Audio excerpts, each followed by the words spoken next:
ba hùng quy hai ba hùng quy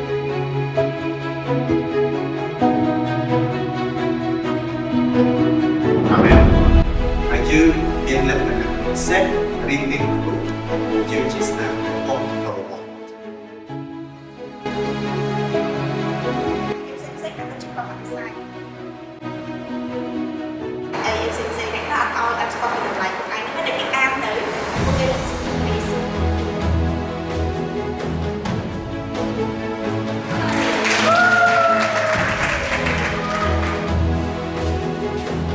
Các bạn chúng đưa trong căn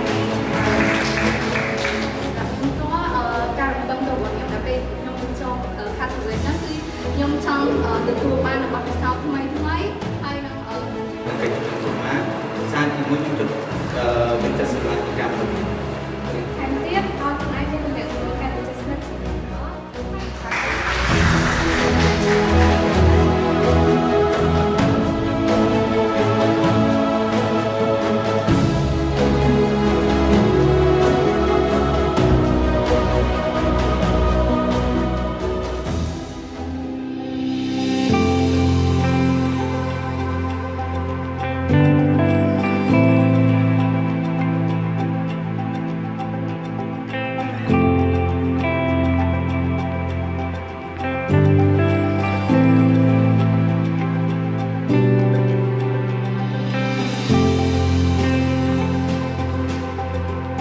số đây nó sẽ hình thành anh thấy bạn sẽ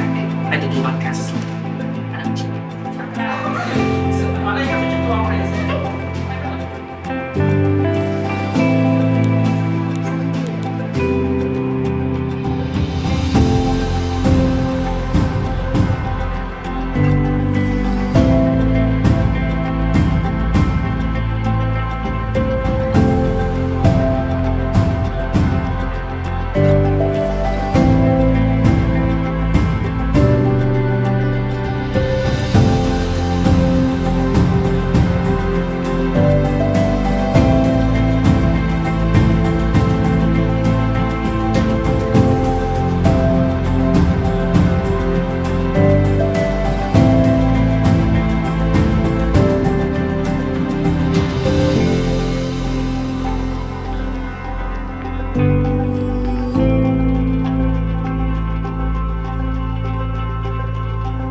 បាទឈ្មោះយន់ផានី ខ្ញុំឈ្មោះប៊ុនថនហូសាណាខ្ញុំឈ្មោះយ៉ាន់យេត ហើយខ្ញុំមកពីខេត្តសៀមរាបក្រុមជំនុំប្រជាម្ចាស់ព្រះគុណនៃជីវិត មកពីខេត្តកំពតខ្ញុំមកពីក្រុមជំនុំទន្លេជីវិតថ្មីមកពីក្រុមជំនុំផ្លូវពិតនៃជីវិតហើយនៅខេត្តឧត្តរមានជ័យបងមកពីខេត្តសៀមរាបពីក្រុមជំនុំប្រជាម្ចាស់ព្រះគុណនៃជីវិត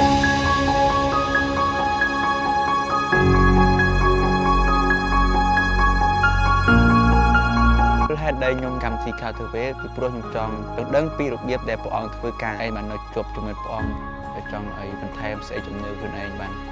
រឹងថែមទៀតរឹងមក បានជាខ្ញុំសម្រេចចិត្តមក Captivate នេះដោយសារតែខ្ញុំទទួលបានការលើកទឹកចិត្តអំពីមិត្តភ័ក្តិខ្ញុំម្នាក់ដែលគាត់ធ្លាប់បានចូលរួមនៅក្នុងវគ្គ Captivate វគ្គមុនផងដែរហើយដែលខ្ញុំចូលក្នុងកម្មវិធី Captivate ហ្នឹងដោយសារតែកម្មវិធី Captivate ហ្នឹងគឺធ្វើពាក់ព័ន្ធជាមួយនឹងពន្ធកិច្ចកុមារហើយខ្ញុំគឺជាគ្រូកុមារមួយរូបដែរដែលនៅក្រុមជំនុំខ្ញុំគឺខ្ញុំធ្វើជាគ្រូកុមារអញ្ចឹងហើយខ្ញុំស្រឡាញ់កុមារដែរអញ្ចឹងបានខ្ញុំចូលរួមក្នុងកម្មវិធី បានជាខ្ញុំសម្រេចចិត្តមកហាត់ការនៅ Cultivate ពីព្រោះខ្ញុំចង់ទទួលបានបទពិសោធន៍ថ្មីៗសម្រាប់ខ្លួនឯងបន្ថែមទៀតហើយខ្ញុំចង់ស្វែងយល់អំពី Cultivate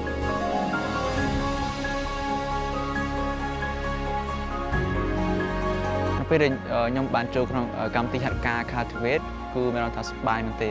គឺព្រះអង្គកំពុងតែធ្វើការក្នុងខ្ញុំ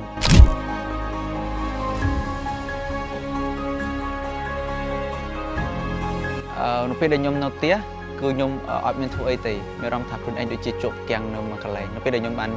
ចាញ់ពីផ្ទះរបស់ខ្ញុំមករាជធានីភ្នំពេញដើម្បីជួបក្នុងកម្មវិធីហេតុការណ៍ Cultivate គឺធ្វើឲ្យខ្ញុំបានរីកចម្រើនច្រើនមែនទែន កំឡុងពេលហេតុការណ៍ខ្ញុំបានរៀនតាក់ទងទៅនឹងផ្នែក media បានខ្លះដែរមានដូចជាថតវីដេអូកាត់វីដេអូ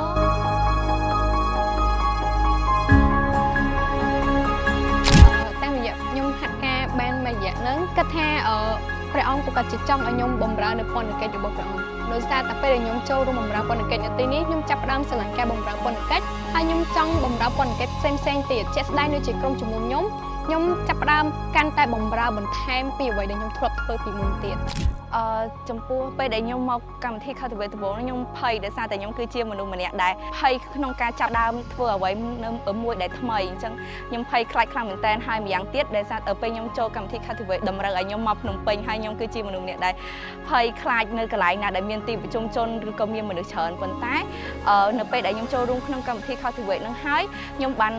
រៀនចេះចុះចូលជាមួយនឹងមនុស្សដទៃទៀតជាច្រើនចេះក្នុងការធ្វើការងារជាក្រុមហើយធ្វើឲ្យខ្ញុំអភិវឌ្ឍឲ្យខ្ញុំមានទំនាក់ទំនងកាន់តែល្អទៀតជាមួយមនុស្សជុំវិញខ្លួន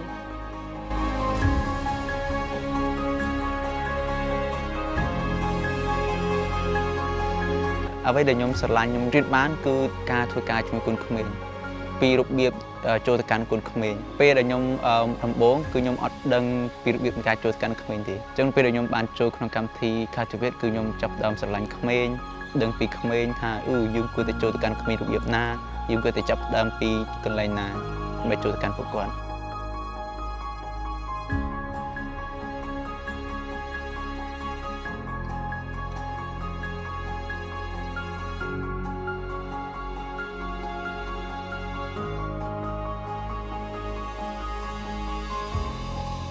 ដំបូងខ្ញុំគិតថាពេលដែលខ្ញុំចូលហាត់ការនៅ Cultivate មានការងារជាច្រើនដែលគិតថាខ្ញុំមិនអាចធ្វើបានហើយខុសពីជំនាញរបស់ខ្ញុំដែលខ្ញុំគិតថាខ្ញុំមិនអាចធ្វើបាន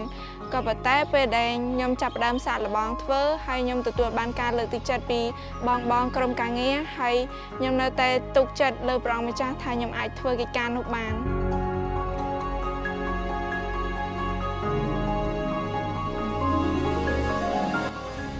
ក្នុងកម្មវិធី Cultivate ហ្នឹងគឺខ្ញុំបានចូលរួមដូចជាចុះតាមខេត្តរៀបចំកម្មវិធី Christmas សម្រាប់កុមាររៀនពីការធ្វើកិច្ចការងារផ្សេងៗនៅក្នុងកុំព្យូទ័រផងដែរ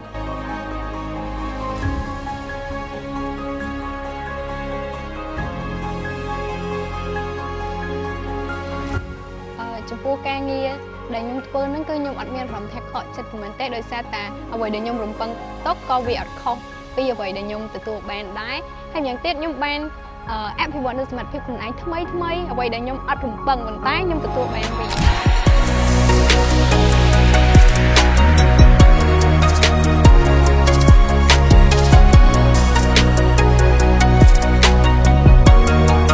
លើកទឹកចិត្តដល់យុវជនគាត់អត់ទាន់ស្គាល់ពីខ្លួនឯងយើងអត់ទាន់ដឹងថាយើងចង់ធ្វើអីខ្ញុំលើកទឹកចិត្តឲ្យបងប្អូនចូលមកហាត់ការនៅក្នុង Cultivate ជំនាន់ក្រោយដែលយើងនឹងទទួលបានបទពិសោធន៍ថ្មីជាច្រើនហើយដឹងពីគោលបំណងរបស់ខ្លួនឯងដឹងពីគោលដៅរបស់ខ្លួនឯងធ្វើឲ្យយើងបានមានសេចក្ដីជំនឿជាមួយព្រះអង្គទៀតដែរស្វែងយល់អំពីខ្លួនឯងហើយយើងអាចស្វែងយល់អំពីទំនាក់ទំនងជាមួយព្រះហើយចេះធ្វើការងារជាក្រុមហើយថែមទាំងយើងបានធ្វើពន្ធកិច្ចជាមួយនឹងកុមារបន្ថែមទៀតដែលពន្ធកិច្ចកុមារគឺពិតជាសំខាន់ខ្លាំងមែនទែនដែលជាផ្នែកមួយដែលធ្វើឲ្យពន្ធកិច្ចរបស់ព្រះអង្គមានការរីកចម្រើនចង់ស្វែងយល់អំពីព្រះបន្ថែមទៀតគឺកម្មវិធី Cultivate ពិតជាល្អសម្រាប់ពួកគាត់